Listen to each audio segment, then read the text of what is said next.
being an athlete must give you a messed up perspective on mortality. On the one hand, you are the very model of physical perfection, able to run faster, jump higher and look buffer than your fellow human beings. On the other, the very thing that sets you apart, that defines you, has a short shelf life. Measuring your shelf life against, say, a psychiatrist, would be like comparing best before dates between raw fish and baked beans. Roughly speaking, it seems 40 is the cutoff point for top-level sport. Beyond that, you are either an equestrian, a sailor or promoted by Barry Hearn's matchroom sport. If 40 is the landmark birthday from whose born no athlete returns, what does that make 30? You might imagine it as a version of middle age where you know you're past your best, that younger rivals are on you, but where you would still back yourself against most of them and certainly wouldn't give up without a fight. Just as in real life, you would be thinking about how to eke this thing out, and how to leave something behind once you're done. We got an insight into the athletic midlife this week with the transfer of Cristiano Ronaldo. Thanks to an abdomen that looks like a tray of brioche buns, the 33-year-old has become the modern epitome of the Adonis. Albeit, one with his own line of microfiber underwear. Even Ronaldo has to consider the passing of time, however, and his move to Juventus comes with its own considerations of load and legacy. He has signed for a club nearly, but not quite, as prestigious as the one he left, Real Madrid. He will earn a pay rise but have a lower chance of winning the Champions League. He will never play in El Clasico again but has taken on a challenge decidedly more imposing than that of striking showboat volleys past the dodgy keepers of the Chinese Super League.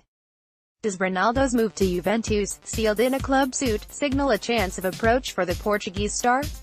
Photographed in Yellow Lotto, Juventus FC via Getty Images. Ronaldo turned up for his first press conference with a buzz kit and wearing an elegant club suit. In tribute to the viral Twitter thread analyzing the brooches worn by the Queen during the visit by Donald Trump, each was found to convey hidden, decorously insulting messages. It was tempting to look for meaning in his sartorial choice.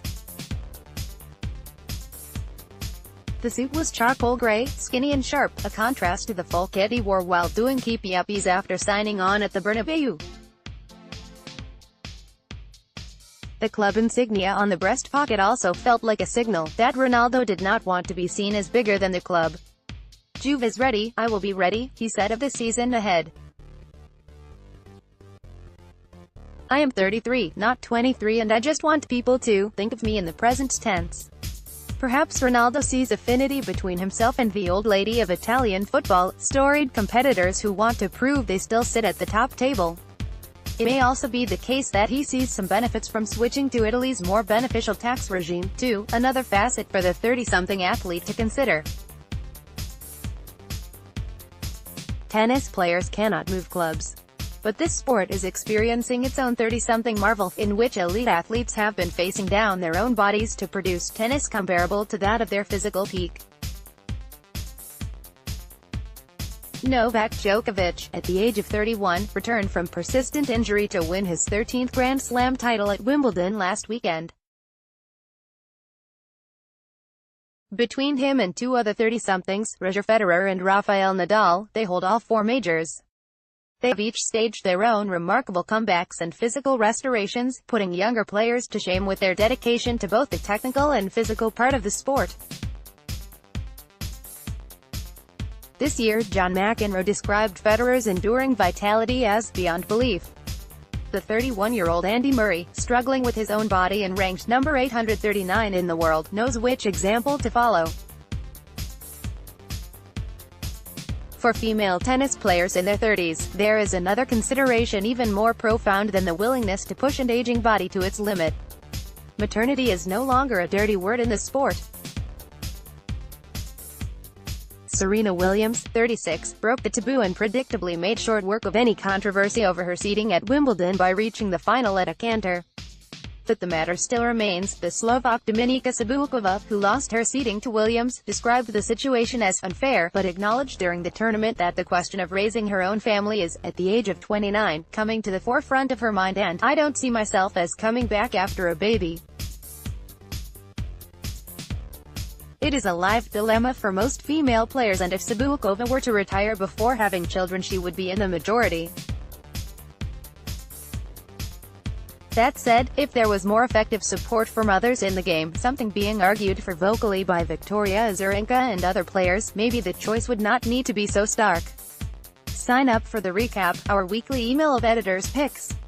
Tennis is not the only sport that looks like it needs a discussion about maternity. Only 1% of players in the FA Women's Super League are mothers, for example.